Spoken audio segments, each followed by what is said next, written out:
ಶ್ರೀರಾಮ ಸಮರ್ಥ ಶ್ರೀ ಮಹಾರಾಜರ ದಿವ್ಯ ಸತ್ಸಂಗ प्रवचन. जयाच्या जनी जन्म नामार्थ झाला, जयाने सदा वास नामात केला, जयाच्या मुखी सर्वदा नाम कीर्ती, नमस्कार त्या ब्रह्म चैतन्य मूर्ती. ಶ್ರೀರಾಮ ಸಮರ್ಥ. ಎಲ್ಲ ಆತ್ಮಜ್ಯೋತಿಗಳಿಗೆ ಸಾಷ್ಟಾಂಗ ಪ್ರಣಾಮ ಮಾಡುತ್ತಾ ನನ್ನ ಸದ್ಗುರುಗಳಾದ ಶ್ರೀ ಚಂದ್ರಕುಮಾರ್ ಅವರ ದಿವ್ಯ ಚರಣಾರವಿಂದಕ್ಕೆ ಸಾಷ್ಟಾಂಗ ಪ್ರಣಾಮಗಳನ್ನು ಸಲ್ಲಿಸುತ್ತಾ ಇಂದಿನ 24 ಜೂನ್ ಶ್ರೀ ಮಹಾರಾಜರ ಪ್ರವಚನ, ಜ್ಞಾನವು ಎರಡು ಅಲಗಿನ ಶಸ್ತ್ರವಾಗಿರುತ್ತದೆ. ಜ್ಞಾನವು ಎರಡು ಅಲಗಿನ ಅಂದರೆ ನಮ್ಮ ಮನೆಯಲ್ಲಿ ಕಿಚನ್ನಲ್ಲಿ ನಾವು ಚಾಕು ಯೂಸ್ ಮಾಡ್ತೀವಿ, ಅದು ಒಂದು ಕಡೆ ಶಾರ್ಪ್ ಇರುತ್ತಷ್ಟೇ, ಇನ್ನೊಂದು ಕಡೆ ಶಾರ್ಪ್ ಇರೋದಿಲ್ಲ. ಆದರೆ ಜ್ಞಾನ ಹೆಂಗಿದೆಯಪ್ಪ, 2 ಸೈಡೆಡ್ ಇರುತ್ತದು. ಅದು ಶಸ್ತ್ರ ಅಂದರೆ ವೆಪನ್ ಆಗಿರುತ್ತದೆ. ಅದು ನಾವು ಸರಿಯಾಗಿ ಬಳಕೆ ಮಾಡಲಿಲ್ಲ ಅಂದರೆ ಎರಡೂ ಕಡೆಯಿಂದ ಕಟ್ ಮಾಡುತ್ತದು. ಅಂದರೆ ಜ್ಞಾನವನ್ನು 2 ways you can use it. ಒಂದು ಕನ್ಸ್ಟ್ರಕ್ಟಿವ್ ಪರ್ಪಸ್ಗೆ, ನಾನು ಯಾರು ಅಂತ ತಿಳ್ಕೊಂಡು ನನ್ನ ಜೀವನವನ್ನು ಉದ್ಧಾರ ಮಾಡಿಕೊಂಡು ಊರ್ಧ್ವರೇತಕ್ಕೆ ನನ್ನ ಹೈಯರ್ ಡೈಮೆನ್ಷನ್ಸ್ ಪ್ರಯಾಣ ಮಾಡೋದು. ಇನ್ನೊಂದು ಅದೇ ಜ್ಞಾನವನ್ನು ಬಳಕೆ ಮಾಡಿ ನಮ್ಮ ಸಮಾಜವನ್ನು, ದೇಶವನ್ನು ಹಾಳು ಮಾಡೋದು. ಯಾಕೆಂದರೆ ಅದರಲ್ಲೂ ಆ ಜ್ಞಾನದಿಂದ ಎಷ್ಟು ಜನ ಎಲ್ಲ ನಷ್ಟ ಮಾಡ್ತಿದ್ದಾರೆ, ಇವತ್ತು ಆ ಜಗತ್ತನ್ನು ಹಾಳು ಮಾಡ್ತಿದ್ದಾರೆ.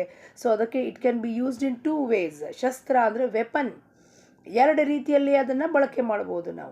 ನಾವು ಯಾವ ರೀತಿಯಲ್ಲಿ ಬಳಕೆ ಮಾಡಬೇಕು ಅನ್ನೋದು ನಾವು ನಿರ್ಧಾರ ಮಾಡಬೇಕು. ಅರ್ಧಂಬರ್ಧ ಜ್ಞಾನ ತಿಳ್ಕೊಂಡ್ರು ಅದು ಖತರ್ನಾಕಿದೆ ಅದು. ಯಾಕೆಂದರೆ ಅಲ್ಲಿ ಬರ್ದಿರೋದು ಏನೋ ಬರ್ದಿರುತ್ತೆ, ನಾವೇನೋ ತಿಳ್ಕೊತಾ ಇದ್ದೀವಿ. ಅದನ್ನು ತಿಳ್ಕೊಂಡು ಏನೋ ಜೀವನದಲ್ಲಿ ನಾವು ಹಿಂಗೆ ಹೇಳಿಬಿಟ್ಟಿದ್ದಾರೆ, ಹಂಗೆ ಹೇಳಿಬಿಟ್ಟಿದ್ದಾರೆ, ನಾವು ಹಿಂಗಿರಬೇಕು ಹಂಗಿರಬೇಕು ಅನ್ನೋದು ಅದು ಅಲ್ಲ. ಜ್ಞಾನ ಗುರು ಮುಖೇನ ತಿಳ್ಕೊಂಡು ಜೀವನವನ್ನು ಟ್ರಾನ್ಸ್ಫಾರ್ಮೇಷನ್ ಮಾಡಿಕೊಂಡ್ರೆ it will really help you, or else it will take us to destruction only. ಏನು ಹೇಳ್ತಾರೆ ಶ್ರೀ ಮಹಾರಾಜರು ನೋಡೋಣ. ಯಾರು ಲೋಕ ಕಲ್ಯಾಣದ ತಳಮಳದಿಂದ ಗ್ರಂಥ ಬರೆಯುತ್ತಾರೋ ಅವರೇ ನಿಜವಾದ ಗ್ರಂಥಕಾರರು. ಗ್ರಂಥಕಾರರು ಯಾರಪ್ಪ? ಇದನ್ನು ಯಾರು ಬರೆದಿದ್ದಾರೆ? ಮಹಾರಾಜರು ಬರೆದಿದ್ದಾರೆ. ಯಾಕೆ? ಲೋಕ ಕಲ್ಯಾಣಕ್ಕೆ. ಯಾಕೆ ಅಂದರೆ ನಮ್ಮ ಉದ್ಧಾರ ಆಗಲಿಕ್ಕೆ ಇದನ್ನು ಬರೆದಿದ್ದಾರೆ. 365 days ದಿವಸಕ್ಕೂ ಯಾಕೆ ನಿತ್ಯ ಬಂದು ನಮ್ಮ ಮನಸ್ಸಿಗೆ ಬೋಧನೆ ಮಾಡ್ತಾರೆ. So that we get uplifted and we be happy and we lead a life of balanced, ಸಮಾಧಾನದಿಂದ ಶಾಂತಿಯಿಂದ ಜೀವನವನ್ನು ಬದುಕೋಣ ಅಂತ. ಓದಿದ್ದನ್ನು ಆಚರಣೆಯಲ್ಲಿ ತಂದು ಜನರಿಗೆ ಹೇಳುವವನೇ ನಿಜವಾದ ವಕ್ತ ಆಗಿರುತ್ತಾನೆ, ಹಾಗೂ ಕೇಳಿದ್ದನ್ನು ಆಚರಣೆಯಲ್ಲಿ ತರುವವನೇ ನಿಜವಾದ ಶ್ರೋತ್ರ ಹಾಗೂ ಸಾಧಕನಾಗಿರುತ್ತಾನೆ. ಯಾರಪ್ಪ ಸಾಧಕ? ನವವಿಧ ಭಕ್ತಿಯಲ್ಲಿ ಮೊದಲನೇ ಭಕ್ತಿ ಶ್ರವಣ ಭಕ್ತಿ. ಶ್ರವಣ ಮಾಡಿದ್ದನ್ನು ಚಿಂತನ ಮಾಡಿ again and again reflecting it. ಹೌದು, ಏನು ಹೇಳಿದ್ದಾರೆ ಅದನ್ನು ರಿಫ್ಲೆಕ್ಟ್ ಮಾಡಿಬಿಟ್ಟು ನನ್ನ ಜೀವನದಲ್ಲಿ ಆಚರಣೆಯಲ್ಲಿ we have to bring it into action. ನಿಜವಾದ ವಕ್ತ ಹೇಳುವವನು ಯಾರಪ್ಪ? ಯಾರು ಅದನ್ನು ಓದಿಬಿಟ್ಟು ಅದನ್ನು ಕೃತಿಯಲ್ಲಿ ತನ್ನ ಜೀವನದಲ್ಲಿ ಅನುಭವದ ಮುಖೇನ ತಿಳ್ಕೊಂಡು ಅದನ್ನು ಆಚರಣೆಯಲ್ಲಿ ತಂದಿರ್ತಾನೋ ಅವನು ನಿಜವಾದ ವಕ್ತ. The one who is the speaker. One who is the listener, he also should reflect it in his life. ಆವಾಗಲೇ ಅದು ಸಾಧ್ಯತೆ, ಸಾಧಕನಾಗಲಿಕ್ಕೆ ಅವನು ಯೋಗ್ಯನಾಗ್ತಾನೆ. ಇತ್ತೀಚೆಗೆ ಜ್ಞಾನ ಪ್ರಸಾರದ ಅನೇಕ ಸಾಧನಗಳು ಉಪಲಬ್ಧವಾಗಿರುತ್ತದೆ. ಆದ್ದರಿಂದ ಬೇಡವಾದದ್ದ ಜ್ಞಾನದ ವಿಸ್ತಾರವೂ ಕೂಡ ಅತ್ಯಂತ ವೇಗವಾಗಿ ಆಗುತ್ತದೆ. ಮೀಡಿಯಾ ಬಗ್ಗೆ ಹೇಳ್ತಾರೆ. ನಾವೀಗ digital media, Instagram, this ದ್ಯಾಟು, what ever new things are being invented. ಏನು ಬೇಕಾಗಿಲ್ವೋ ಅದು ನಾವು ಗೂಗಲ್ನಲ್ಲಿ ಒಂಚೂರು ಸರ್ಚ್ ಮಾಡಲಿಕ್ಕೆ ಏನಾದ್ರು ಹೋದರೆ ಬೆಳೆದಿದ್ದೆಲ್ಲ ವಿಚಾರಗಳೆಲ್ಲ ನಮ್ಮ ಕಣ್ಣು ಮುಂದೆ ಆಟೋಮೆಟಿಕಲಿ ಪಾಪಪ್ ಆಗೋಕ್ಕೆ ಶುರುವಾಗುತ್ತೆ. ಹಾಗಾಗಿ ವೇಗವಾಗಿ, very fast, that we doesn't want to know about it, those things also pop up and it is destroying. ಏನು ಡಿಸ್ಟ್ರಾಯ್ ಮಾಡ್ತಿದೆ? ಮನಸ್ಸಿನ ಶಾಂತಿ. ಮೊದಲು ನಮ್ಮ ಕಾಲದಲ್ಲಿ ಒಂದು DD1 ಚಾನಲ್ ಇರ್ತಿತ್ತು, ಒಂದು ನ್ಯೂಸ್ ಚಾನಲ್ ಇರ್ತಿತ್ತು, ವಾರಕ್ಕೊಂದ್ಸತಿ ಮೂವೀಸ್ ಬರ್ತಿತ್ತು. ಸಂಜೆ ಹೊತ್ತಿನಲ್ಲಿ ಏನಾದ್ರು ಫಾರ್ಮರ್ಸಿಗೆ ಅದು ಇದು ಸಮಥಿಂಗ್ ಬರ್ತಿತ್ತು. ಒಂದು ಸಿಂಹಾಸನ್ ಬತ್ತೀಸಿ, ವಿಕ್ರಮ್ ಬೇತಾಲ್, ಇಷ್ಟೇ ಲಿಮಿಟೆಡ್ ಇರ್ತಿತ್ತು. ಈಗ unlimited news channel, unlimited serials, unlimited movie, Netflix, this that ಏನೇನೋ ಬಂದು ನಮ್ಮ ಮನಸ್ಸು ಸ್ಥಿರನೇ ಇರೋದಿಲ್ಲ. ಒಂದಿಂದ ಪ್ರೈಮ್ ವಿಡಿಯೋಯಿಂದ ನೆಟ್ಫ್ಲಿಕ್ಸಿಂದ ಮತ್ತೊಂದು ಜಂಪ್ ಮಾಡ್ತಾನೇ ಇರುತ್ತೆ. ಅದು ರಿಮೋಟ್ ಮುಖೇನ ಮನಸ್ಸು ಜಂಪ್ ಮಾಡ್ತಾ ಇರುತ್ತೆ. ಅದೇ ಅಂಥದ್ದು ಉಪಯೋಗ ಆಗುವುದಿಲ್ಲ. ಅದು ಅಲ್ಲಿ ಇದನ್ನು ಹೇಳಿದ್ದಾರೆ, ಅಲ್ಲಿ ಇದನ್ನು ಹೇಳಿದ್ದಾರೆ, ಇಲ್ಲಿ ಇದನ್ನು ಹೇಳಿದ್ದಾರೆ. ಟೂ ಮಚ್ ಆಫ್ ಇನ್ಪುಟ್ ತೊಗೊಳೋದ್ರಿಂದ ಏನಾಗುತ್ತಪ್ಪ, ಮನಸ್ಸು ನೆಗೆಟಿವಿಟಿ ಕಡೆ ಹೋಗ್ಬಿಡುತ್ತೆ, ಭಾರ ಆಗಿಬಿಡುತ್ತೆ ಮನಸ್ಸಿಗೆ. ಹಿಂಗೆ ಆಗೋಗ್ಬಿಟ್ರೆ ಏನಾಗೋಗುತ್ತೆ, ಹಂಗೆ ಆಗೋಗ್ಬಿಟ್ರೆ ಏನಾಗೋಗುತ್ತೆ, ಏನೂ ಆಗೋದಿಲ್ಲ. ಏನಾಗಬೇಕಾಗಿರುತ್ತೋ ಆಗತ್ತೆ. But your mind is being constantly being Fed by the unwanted negative energies of the world. ಜ್ಞಾನವು ಹಾಗಾಗಿ ಕಳೆದ 22 ವರ್ಷಗಳಿಂದ ನಮ್ಮ ಮನೆಯಲ್ಲಿ ನ್ಯೂಸ್ ಪೇಪರು ಬರೋದಿಲ್ಲ, ನಾವು ಯಾವ ಟಿ ವಿ ನ್ಯೂಸು ನೋಡೋದಿಲ್ಲ. ಏನಾಗಬೇಕಾಗಿರುತ್ತೋ ಆಗತ್ತೆ. Information some are the other, if anything is important people will let us know. ನಾವೇ ನೋಡಿಬಿಟ್ಟು ಅದರಲ್ಲೆಲ್ಲ ನೆಗೆಟಿವ್ ಇನ್ಫಾರ್ಮೇಷನ್ ತುಂಬಿಕೊಳ್ಳೋದ್ರಿಂದ ಏನೂ ಉಪಯುಕ್ತ ಇಲ್ಲ. ಅದು ಅವರವರಿಗೆ ಬಿಟ್ಟಿದ್ದು. That is also another thing. ಜ್ಞಾನವು ಒಂದು ಪ್ರಕಾರದಿಂದ 2 ಅಲ್ಗಿನ ಶಸ್ತ್ರವಾಗಿರುತ್ತದೆ. ಯಾವುದೇ ಜ್ಞಾನದ ಉಚಿತ ಅನುಚಿತ ಉಪಯೋಗವು ಅದನ್ನು ಮಾಡಿಕೊಳ್ಳುವವನ ಮೇಲೆ ಅವಲಂಬಿತವಾಗಿರುತ್ತದೆ. The one who uses that ಜ್ಞಾನ, it depends on that. Constructive ವೇನಲ್ಲಿ ತೊಗೊಂಡು ಹೋದರೆ ಜಗತ್ತನ್ನು ಎಲ್ಲೋ ಕರ್ಕೊಂಡು ಹೋಗ್ಬೋದು. ಡಿಸ್ಟ್ರಕ್ಟಿವ್ ವೇನಲ್ಲಿ ಕರ್ಕೊಂಡು ಹೋದರೆ ಪರಮಾರ್ಥದಲ್ಲಿರಬಹುದು ಅಥವಾ ಪ್ರಪಂಚದಲ್ಲಿರಬಹುದು. ಪ್ರಪಂಚದಲ್ಲ ಪರಮಾರ್ಥದಲ್ಲೂ ಕೂಡ ಅದು ವಾಮಾಚಾರ, ಮಾಟ ಮಂತ್ರ ಮಾಡೋದು, this is a destructive way of that ಜ್ಞಾನ. ಪರಮಾತ್ಮ ಕೊಟ್ಟಿರೋ ಜ್ಞಾನವನ್ನು ದುರುಪಯೋಗ ಮಾಡಿಕೊಂಡು ಸ್ವಯಂ ಏನೋ ಸೆಲ್ಫಿಶ್ ಮೋಟಿವಿಂದ ಮಾಡಿದ್ರು ಅದು ಏನಾಗುತ್ತೆ, ಅವ್ರವ್ರ ಮೇಲೆ ಅವಲಂಬಿತ ಇರುತ್ತೆ. ಜ್ಞಾನವು ಮೂಲದಲ್ಲಿ ಪವಿತ್ರವಾಗೇ ಆಗಿರುತ್ತದೆ. ಯಾಕೆಂದರೆ ಆ ಪರಮಾತ್ಮನಿಂದ ಬಂದಿರೋ ಜ್ಞಾನ ಅದು ಕೆಳಗಡೆ ಡಿಸೆಂಡ್ ಆಗ್ತಾ ಆಗ್ತಾ ಕಾಂಟಮಿನೇಟ್, ಮನುಷ್ಯರಿಗೆ ಜ್ಞಾನ ಹಂಚಿದಾಗ ಅದು ಕಾಂಟಮಿನೇಟ್ ಆಗೋಯ್ತು, ಅದು ಕಲುಷಿತ ಆಗೋಯ್ತು. ಪವಿತ್ರವಾದ ಜ್ಞಾನ ಭಗವಂತನ ಜ್ಞಾನ. ಸೂರ್ಯಮುಖಿ ನೋಡಿ, ಈಗ ಸೂರಜ್ಮುಖಿ ಅಂತೀವಿ, sunflower, it turns towards the light. ಯಾರು ಹೇಳ್ಕೊಟ್ರು ಅದಕ್ಕೆ? ನಾವು ಹೇಳ್ಕೊಟ್ಟು ಅದಕ್ಕೆ. ಫಾರ್ಮರ್ ಬೀಜ ಬಿತ್ತುವಾಗ ಹೇಳಿರ್ತಾನ? ಇಲ್ಲ. ದಟ್ ಈಸ್ ದ ಜ್ಞಾನ. ಆ ಸೂರ್ಯಮುಖಿಗೆ ಅಷ್ಟೇ ಜ್ಞಾನ ಕೊಟ್ಟಿರ್ತಾನೆ, ಅದು ಲೈಟ್ ಕಡೆಯೇ ತಿರುಗಬೇಕು ಅಂತ. ಎಲ್ಲ ಭಗವಂತ ಎಷ್ಟು ಚೆಂದಾಗಿ ನಿಯೋಜನೆ ಮಾಡಿದ್ದಾನೆ ಅಂದರೆ ಇದನ್ನೆಲ್ಲ ನೋಡ್ತಿದ್ರೆ ಪ್ರಕೃತಿಯಲ್ಲಿ ಆಶ್ಚರ್ಯ ಆಗುತ್ತಪ್ಪ, ಭಗವಂತ ಹೆಂಗೆ ಮಾಡಿದ್ಯಪ್ಪ ನೀನು. ಆ ಸೂರಜ್ಮುಖಿಗೆ ಯಾರು ಹೇಳ್ತಿದ್ದಾರೋ ವಿಚಾರ ಮಾಡಿ ನೋಡೋಣ. ನಾವೇನಾದ್ರು ಹೇಳಿದ್ದೀವ ಅದಕ್ಕೆ ಹೋಗಿ? ಇಲ್ಲ. That is inbuilt, everybody has that. ಪರಮಾರ್ಥಕ್ಕೆ ಬಂದ ಗುರುನೂ ಕೂಡ ನಮ್ಮೊಳಗೆ ಜ್ಞಾನ ಅಡಕವಾಗಿರೋದನ್ನು ಬೆಳಕಿಗೆ ತಂದು ಪ್ರಕಟವನ್ನು ಮಾಡ್ತಾರಪ್ಪ. ನಿನ್ನಲ್ಲಿ ದಿವ್ಯವಾದ ಜ್ಞಾನ ಉಂಟು, ಜೀವನವನ್ನು ಕ್ಷುಲ್ಲಕ ವಸ್ತುಗೆ ಹಾಳು ಮಾಡ್ಕೋಬೇಡ ಅಂತ. ಯಾವ ಜ್ಞಾನವು ನೀತಿ ಹಾಗೂ ಧರ್ಮಗಳ ತಳಹದಿಯ ಮೇಲೆ ನಿಂತಿರುತ್ತದೆಯೋ ಅದು ವಿಶೇಷ ಪ್ರಭಾವಶಾಲಿಯಾಗಿರುತ್ತದೆ.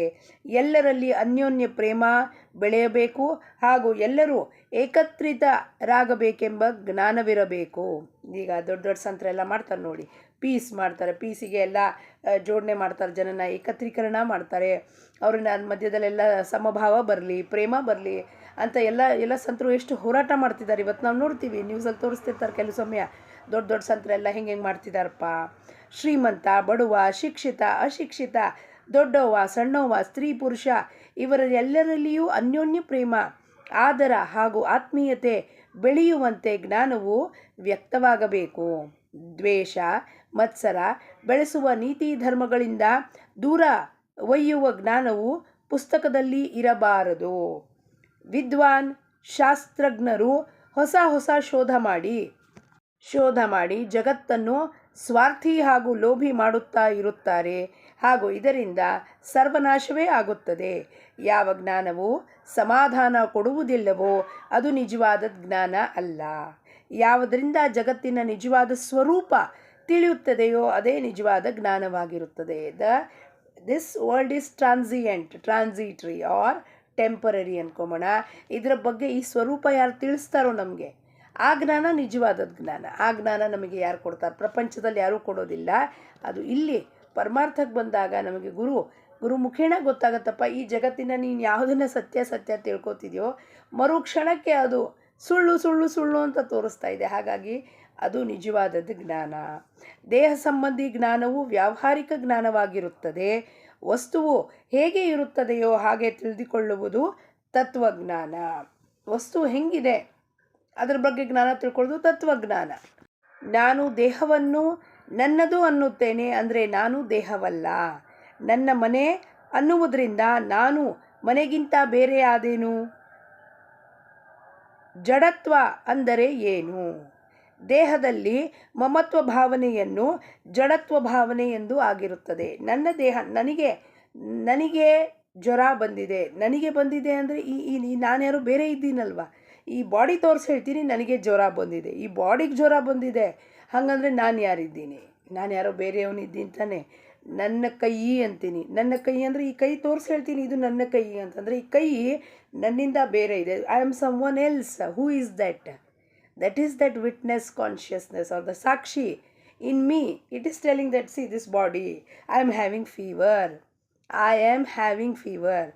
That means I is someone else. That is the ಸಾಕ್ಷಿಭೂತ in everybody. ಎಲ್ಲರಲ್ಲೂ ಇರುವ ಸಾಕ್ಷಿಭೂತ ಚೈತನ್ಯ. ಯಾರಿಗೆ ಪರಮಾರ್ಥದ ಯಥಾರ್ಥ ಜ್ಞಾನ ಆಗಿರುತ್ತದೆಯೋ ಅವನೇ ಜಾಣನು. ವ್ಯವಹಾರದ ರಹಸ್ಯ ತಿಳಿದವನು ಪ್ರಾಪಂಚಿಕನು. ಜಗತ್ತಿನ ರಹಸ್ಯ ತಿಳಿದವನು ತತ್ವಜ್ಞಾನಿ. ಸೂಕ್ಷ್ಮದ ಜ್ಞಾನವಾಗುವುದರಲ್ಲಿಯೇ ಸುಖವಿರುತ್ತದೆ. ಈ ಲೌಕಿಕ ಜ್ಞಾನ ನಾವೇನು ಪಡ್ಕೊಳ್ತೀವೋ, ಅಕಾಡೆಮಿಕ್ಸ್ ಅಂದ್ಕೊಳ್ಳೋಣ, ಅಚೀವ್ಮೆಂಟ್ಸ್ ಅಂದ್ಕೊಳ್ಳೋಣ, ಇನ್ಫಾರ್ಮೇಷನ್ ನೋಡೋದು, ಇಲ್ಲಿ ಹಿಂಗಾಗ್ತಿದೆ ರೀ ಅಲ್ಲಿ ಹಾಗಾಗಿದೆ, ಇವೆಲ್ಲ ಲೌಕಿಕ ಜ್ಞಾನ. ಪ್ರಾಪಂಚಿಕನು ಅವನು, ಪ್ರಾಪಂಚಿಕನು. ಜಗತ್ತಿನ ರಹಸ್ಯ, ಈ ಜಗತ್ತಿನ ರಹಸ್ಯ ಹೆಂಗೆ ಆಪರೇಟ್ ಆಗತ್ತಪ್ಪ ಅಂತ ತಿಳ್ಕೊಳ್ಳೋನು ತತ್ವಜ್ಞಾನಿ, ಫಿಲಾಸಫರ್. ಮತ್ತು ಯಾರು ಅತಿ ಸೂಕ್ಷ್ಮ ನಮ್ಮ ಎಲ್ಲರ ಒಳಗೆ ಇರುವ ಚೈತನ್ಯ ಆಪರೇಟ್ ಹೆಂಗೆ ಮಾಡ್ತಿದ್ಯಪ್ಪ, ಹೆಂಗೆ ಉಸಿರಾಡ್ತಿದೆ ಅದು ತಿಳಿಸುವವನು ಯಾರಪ್ಪ? ಅದೇ ನಿಜವಾದ ಸುಖಿಯಾಗಿರುತ್ತದೆ. ಆತ್ಮವು ಸಮುದ್ರದಂತೆ ಇರುತ್ತದೆ, ಜೀವವು ಅದರಲ್ಲಿ ಒಂದು ಸಣ್ಣ ಹನಿಯಂತೆ ಇರುತ್ತದೆ. ನಾವೆಲ್ಲರೂ ಹೆಂಗಿದ್ದೀವಿ? ಒಂದು ಹನಿ. ನಾವು ಒಂದು ಅಣು ಅಂದರೆ ಒಂದು ಹನಿ ಇದ್ದಂಗಿದ್ದೀವಿ ನಾವು ಆ ದೊಡ್ಡ ಸಮುದ್ರ ಪರಮಾತ್ಮನಲ್ಲಿ. ಮನೆ ಇರೋ ಆಕಾಶ ನೋಡಿ, ಎಲ್ಲಿಂದ ಎಲ್ಲಿ ತನಕ ನಾವು ಹೋದರೆ ಆಕಾಶ ನೋಡಿ, ಸ್ವಲ್ಪ ಹೊತ್ತಾದ್ಮೇಲೆ ಏನನ್ಸುತ್ತೆ? ನಾನೇ ಸಣ್ಣದಾಗಿ ಅನ್ನಿಸ್ತಾ ಇದ್ದೀನಿ, ಆಕಾಶ ಎಷ್ಟು ದೊಡ್ಡದಾಗಿ ಕಾಣಿಸ್ತಾ ಇದೆ ಅನ್ನಂಗೆ ಅನ್ಸುತ್ತದು. ಸ್ವಲ್ಪ ಹೊತ್ತು ಹಾಗೆ ಕಣ್ಬಿಟ್ಕೊಂಡು ನೋಡ್ತೀರಿ ಆಕಾಶನ, ಅವಾಗ ಗೊತ್ತಾಗುತ್ತೆ ಎಷ್ಟು ದೊಡ್ಡದು ಕಾಣಿಸ್ತಿದೆಯಲ್ಲಪ್ಪ ಈ ಆಕಾಶ, ನಾನು ಅದ್ರ ಮುಂದೆ ಬಹಳ ಸಣ್ಣದಾಗಿ ಕಾಣಿಸ್ತಿದ್ದೀನೇನು ಅನ್ನೋ ಭಾಸ ಆಗತ್ತೆ ನಮಗೆ. ಅದಕ್ಕೆ ನಾವು ಒಂದು ಹನಿ ಇದ್ದೀವಿ. ಹನಿಗೆ ಎಷ್ಟು ಅಹಂಕಾರ ಇರಬೇಕು, ಹನಿಗೆ ಎಷ್ಟು ಅಭಿಮಾನ. ನಾನು ಮಾಡ್ತೀನಿ ರೀ, ನಾನು ಮಾಡಿಬಿಟ್ಟೆ ರೀ, ನಾನು ಹಿಂಗೆ ಮಾಡಿಬಿಟ್ಟೆ. ನೀನೊಂದು ಹನಿ ಸಮುದ್ರದಲ್ಲಿ, ಇಡೀ ಜಲಾಶಯದಲ್ಲಿ ನಾನೊಂದು ಹನಿ. ಹನಿಗೆ ಎಷ್ಟು ರೀ ಇದಿರಬೇಕು ಹಂಗಂದರೆ. ಅದರ ಸರಿಯಾದ ಜ್ಞಾನವಾಗಿ ಆತ್ಮನೊಂದಿಗೆ ಸಮರಸವಾಗುವುದೇ ನಿಜವಾದ ತತ್ವಜ್ಞಾನವಾಗಿರುತ್ತದೆ. ನಾನೊಂದು ಹನಿ ಆ ಚೈತನ್ಯದ ಜೊತೆ ಒಂದಾದಾಗ ನಾನು ಸಮುದ್ರನೇ ಆಗಿಬಿಡ್ತೀನಿ. ಅವಾಗ ನಾ ಸಮುದ್ರದಿಂದ ಬೇರೆ ಇರಲಿಲ್ಲ, ನಾ ಭಗವಂತನಿಂದ ಬೇರೆ ಯಾವತ್ತೂ ಇರಲಿಲ್ಲ. ಬಟ್ ದ ಇಲ್ಯೂಷನ್ ಮೈಂಡ್ ಹೇಳುತ್ತೆ ನೀನು ಯಾರೋ ಬೇರೆ ಇದ್ದಿ. ಭಕ್ತಿ ಮಾರ್ಗದಿಂದ ಮಹಾರಾಜರು ಇದು ಜ್ಞಾನ ಮಾರ್ಗಕ್ಕೆ ಕರ್ಕೊಂಡ್ಬಂದಿದ್ದಾರೆ. ಹಾಗಾಗಿ ಇದು ಸ್ವಲ್ಪ ತಿಳ್ಕೊಳ್ಳೋಕ್ಕೆ ಸ್ವಲ್ಪ ಕಷ್ಟ ಆಗುತ್ತೆ. ಆದರೂ ನಾವೆಲ್ಲರೂ ಸೇರಿ ಪ್ರಯತ್ನ ಮಾಡೋಣ. ಇದನ್ನು ಖಂಡಿತವಾಗೂ ತಿಳ್ಕೊಂಡು ನಮ್ಮ ಜೀವನವನ್ನು ಸುಖಿ ಮಾಡೋಣ. ಸತ್ಸಂಗಕ್ಕೆ ಬನ್ನಿ. ಇದನ್ನು ಇನ್ನೂ ಬೃಹದಾಕಾರವಾಗಿ ವಿಸ್ತಾರವಾಗಿ ನಿಮಗೆ ತಿಳಿಸುವ ಪ್ರಯತ್ನವನ್ನು ನಿತ್ಯವಾಗಲೂ ಶ್ರೀಮಾತ್ರೆ ಸತ್ಸಂಗ ಫೌಂಡೇಶನ್ನಲ್ಲಿ ಜರುಗ್ತಾ ಇರೋ 3 ಬಾರಿ ಸತ್ಸಂಗದಲ್ಲಿ ಎಲ್ಲರಿಗೂ ಸ್ವಾಗತ. ನಾವು ಅದನ್ನೇ ಪ್ರಯತ್ನ ಮಾಡ್ತೀವಿ. ಇಷ್ಟು ದೊಡ್ಡ ಶಬ್ದ ಇದೆ, ಇದನ್ನು ವಿಸ್ತಾರ 1 ನಿಮಿಷ ಸ್ಟೇಟಸಲ್ಲಿ ಕೇಳಿಸ್ಕೊಂಡ್ಬಿಟ್ರೆ ಏನು ಗೊತ್ತಾಗತ್ತೆ? ಅದು ಏನೂ ಗೊತ್ತಾಗಲ್ಲ. ಇದು ವಿಸ್ತಾರವಾಗಿ 1 ಗಂಟೆಗಳ ಕಾಲ ನಮ್ಮ ಮನೆಯವರು ಶ್ರೀಪ್ರಸಾದ್ ಅವರು ಇದನ್ನು ಮಧ್ಯಾಹ್ನದ ಹೊತ್ತಿನಲ್ಲಿ ವಿಸ್ತಾರ ಮಾಡಿ ಹೇಳ್ತಿರ್ತಾರೆ. ಎಲ್ಲರೂ ಅವರವ್ರ ಅನಿಸಿಕೆಗಳನ್ನು ಅನುಭವಗಳನ್ನು ಹಂಚ್ಕೋತಾರೆ. ಆವಾಗ ಇದು ವಿಸ್ತಾರ ಮಾಡಿ ಹೇಳಿದಾಗ ಪ್ರತಿಯೊಂದು ಮಾತು ಶಬ್ದ ಬಿಡಿಸಿ ಹೇಳಿದಾಗ ಗುರುಗಳು ಹೇಳ್ತಿದ್ರು, ಹೆಂಗೆ ಹೇಳಬೇಕಪ್ಪ ಪ್ರವಚನ ಅಂದರೆ ಬಿಡಿಸಿ ಆ ಮನಸ್ಸಿಗೆ ನಾಟಬೇಕು. ಒಂದೊಂದು ಶಬ್ದದಲ್ಲಿ ನಾಟುಬಿಟ್ಟು ಅದರಿಂದ ಆಚೆ ಬರಬೇಕು. ಅದು ನಿಜವಾದ ಜ್ಞಾನ. 11:40ಗೆ ಶುರುವಾದರೆ ಪ್ರವಚನ ಅದು ಒಮ್ಮೊಮ್ಮೆ 1:15 ತನಕನೂ ಆಗುತ್ತೆ, ಒಮ್ಮೊಮ್ಮೆ 1:30 ತನಕನೂ ಕಂಟಿನ್ಯೂ ಆಗುತ್ತೆ. ಯಾಕೆಂದರೆ ಎಲ್ಲರೂ ಅವ್ರವ್ರ ಅನುಭವನ ಹಂಚ್ಕೋತಿರ್ತಾರೆ. ಅವರವರು ಹಿಂದಿನ ದಿವಸಗಳನ್ನು ಜ್ಞಾಪಕ ಮಾಡಿಕೊಂಡು ಅದಕ್ಕೆ ಕನೆಕ್ಟ್ ಮಾಡ್ಕೋತಾರೆ. ಆ ಕನೆಕ್ಟ್ ಮಾಡಿದಾಗ ಅದು ಮನವರಿಕೆ ಆಗತ್ತೆ. ಆವಾಗ ಈ ಜ್ಞಾನ, ಈ ಶಬ್ದಗಳು ಅಯ್ಯೋ ಇದು ನಮಗೆ ಬಹಳ ಕಷ್ಟ ಅರ್ಥ ಮಾಡ್ಕೊಳ್ಳೋಕ್ಕೆ ಅಂತ ಅನಿಸೋದಿಲ್ಲ. When we put forth our experiences, ನಮಗೆ ಹಿಂಗಾಗಿತ್ತು, ಇದು ಹಿಂಗಲ್ವಾ, ಹಿಂಗೆ ತಿಳ್ಕೊಬೇಕಲ್ವ ಅಂತ ಪ್ರತಿಯೊಬ್ಬರು ಅದರಲ್ಲಿ ಪಾರ್ಟಿಸಿಪೇಟ್ ಮಾಡ್ತಾರೆ. ಆ ಪಾರ್ಟಿಸಿಪೇಷನ್ ಮಾಡಿದಾಗ ಅವರಿಗೆ ಸ್ವತಃ that is their own experience when they participate and they speak, oh this is my experience, now I understood ಅಂತ. ಹಾಗಾಗಿ ಈ 1 ನಿಮಿಷ ಸ್ಟೇಟಸಲ್ಲಿ ನಾನೇನು ಹೇಳ್ತೀನೋ ಇದು ಬಹಳ ಚಿಕ್ಕದಾಗಿ ಹೇಳ್ತೀನಿ. ಅವ್ರು ಹೇಳಿದಾಗ, ಪ್ರಸಾದ್ ಅವ್ರು ಹೇಳಿದಾಗ ಅದನ್ನು ಕೇಳಿಸ್ಕೊಳ್ಳೋಕ್ಕೆ ಖಂಡಿತವಾಗ್ಲೂ ಮಿಡ್ ಮಾರ್ನಿಂಗ್ 11:40 to 12:40 ತನಕ ಖಂಡಿತವಾಗ್ಲೂ ಶ್ರೀಮಾತ್ರೆ ಸತ್ಸಂಗ ಫೌಂಡೇಶನ್ಗೆ ಬನ್ನಿ. 9322178992 do call me on that. ಬ್ರಹ್ಮಸತ್ಯಂ ಜಗತ್ಮಿಥ್ಯಾ ಎಂಬ ಜ್ಞಾನದ ವಿಚಾರಗಳು ತಿಳಿದುಕೊಳ್ಳಲು ಕಠಿಣವಾಗಿದ್ದರೂ ಅಭ್ಯಾಸದಿಂದ ದೀರ್ಘಕಾಲ ನಂತರ ತಿಳಿಯುತ್ತವೆ. ಆದರೆ ಅದರಿಂದ ನಾಮದ ಮಹತ್ವ ತಿಳಿಯಲಾರದು. ಅದು ಕೇವಲ ಸಂತ ಕೃಪೆಯಿಂದಲೇ ತಿಳಿಯುತ್ತದೆ. ನಾಮದ ಮಹತ್ವ ಜ್ಞಾನದಿಂದ ತಿಳಿಯೋದಿಲ್ಲ. ಅದು ಭಕ್ತಿ ಮಾರ್ಗ, ಇದು ಜ್ಞಾನ ಮಾರ್ಗ. ಮಹಾರಾಜರು ಎಲ್ಲವನ್ನೂ ಸೇರಿಸಾಕ್ತಾರೆ. ಕರ್ಮ ಮಾರ್ಗ ಮಾಡಿ ಅಂತಾರೆ, ಜ್ಞಾನ ಮಾರ್ಗ, ಭಕ್ತಿ ಎಲ್ಲ ಮಾಡಿಕೊಂಡು ಸಗುಣದಿಂದ ನಿರ್ಗುಣಕ್ಕೆ ಹೋಗೋಣ ಅಂತಾರೆ. ಹಾಗಾಗಿ ಬ್ರಹ್ಮಸತ್ಯ ಜಗತ್ಮಿಥ್ಯ ಅಂತ ದೊಡ್ಡ ವಾಕ್ಯ ಬಳಕೆ ಮಾಡಿದ್ರೆ ಉಪಯೋಗ ಇಲ್ಲ. ಅದು ಅರ್ಥ ಸರಿಯಾಗಿ ಮಾಡ್ಕೋಬೇಕು. ಬ್ರಹ್ಮಸತ್ಯ ಅಂದರೆ ಪರಮಾತ್ಮನೇ ಒಬ್ಬ ಸತ್ಯ ವಸ್ತು. ಜಗತ್ಮಿಥ್ಯ ಅಂದರೆ ಏನು? ಜಗತ್ಮಿಥ್ಯ ಅಂದರೆ ಈ ಕ್ಷಣಕ್ಕೆ ನನ್ನ ಮುಂದೆ ಕಾಣಿಸ್ತಾ ಇರೋದು ಎಲ್ಲವೂ ಸತ್ಯನೇ. ಆದರೆ ಮರುಕ್ಷಣಕ್ಕೆ ಅವೆಲ್ಲ ಸುಳ್ಳಾಗೋಗ್ತವೆ. ಹೂ ಅರಳಿದ್ದು ಬಾಡಿ ಹೋಗುತ್ತೆ. ಸನ್ಫ್ಲವರ್ ಹೇಳಿದ್ನಲ್ಲ, ಸನ್ಫ್ಲವರ್ ಲೈಟ್ ಕಡೆ ಟರ್ನ್ ಮಾಡುತ್ತೆ, ಸಂಜೆ ಆದ ಕೂಡಲೇ ಬಾಡಿ ಹೋಗುತ್ತೆ. ಯಾರು ಹೇಳಿದ್ರು? ಇದು ಸುಳ್ಳು ತಾನೇ. ಮತ್ತೆ ಯಾವತ್ತಾದರೂ ಗಿಡನ ಹೋಗಿ ಹತ್ತಿರದಿಂದ ಗಿಡದಲ್ಲಿ ಕೇಳಿಸ್ಕೊಳ್ಳೋಕ್ಕೆ ಅವಕಾಶ ಸಿಕ್ಕಿದೆಯಾ ನಿಮಗೆ? ನೀರು ಜರ್ರಂತ ಹರಿತಾ ಇರುತ್ತೆ ಆ ಮರದ ಪೊಟ್ರೆಯಲ್ಲಿ, ಟ್ರಂಕಲ್ಲಿ ನೀರು ಜರ್ರಂತ ಹರಿತಾ ಇರುತ್ತೆ. ಏನು ನೀರನ್ನು ನಾವು ಭೂಮಿಗೆ ಹಾಕಿರ್ತೀವೋ ಅದನ್ನೆಲ್ಲ ರೂಟ್ಸ್ ಎಲ್ಲ ತೊಗೊಂಡು ಮೇಲೆ ಹೋಗುವಾಗ ಜರ್ರಂತ ಶಬ್ದ ಬರುತ್ತೆ. ಕೇಳಿಸ್ಕೊಂಡಿದ್ದೇವ ಯಾವತ್ತಾದರೂ? ಇಲ್ಲ. ನಮಗೆ ಕಣ್ಣಿಗೆ ಕಾಣಿಸುವುದು ಎಲ್ಲವೂ ಸತ್ಯ ಅಂದ್ಕೊಂಡಿದ್ದೀವಿ. ಅದಕ್ಕೆ ಅವ್ರು ಹೇಳಿದ್ರು ಬ್ರಹ್ಮ ಸತ್ಯ ಜಗತ್ ಮಿಥ್ಯಾ. ಅಲ್ಲಿ ಅಚಲವಾಗಿದ್ದಾನೆ. ಟ್ರೀ ರೂಪದಲ್ಲಿ ಅದರಲ್ಲಿ ಚೈತನ್ಯ ಉಂಟು, ಪರಮಾತ್ಮದ ಅಂಶ. Tree is also god only. Everything is god, but that is not permanent. ನಾನು ಪರ್ಮನೆಂಟ್ ಅಲ್ಲ. ಸೊ ಗಿಡ, ಗುಟ್ಟ, ಬೆಟ್ಟ, ಮರ, ನದಿ ಎಲ್ಲವೂ ಇದೆ. ಆದರೆ ಜಗತ್ ಮಿಥ್ಯಾ ಅಂದರೆ ಏನು? ನಾನು ಕಣ್ಣು ಮುಚ್ಚಿದ ಕೂಡಲೇ ಎಲ್ಲ ಹೋಯ್ತವೆಲ್ಲ, ಎಲ್ಲ ಕಣ್ಣಿಗೆಯಿಂದ ಮಾಯ ಆಗೋಯ್ತು. ಸೊ ಯಾವುದು ಕಣ್ಣಿಗೆ ಕಾಣಿಸೋದಿಲ್ವೋ ಅದು ಮಿಥ್ಯಾ. ಪರ್ಮನೆಂಟ್ ಇದ್ದರೂ ಅದು ಮಿಥ್ಯಾ ಅನ್ಬೋದು ನಾವು. ಇನ್ನೂ ಸ್ವಲ್ಪ ಅರ್ಥ ಮಾಡ್ಕೊಳ್ಳೋಣ.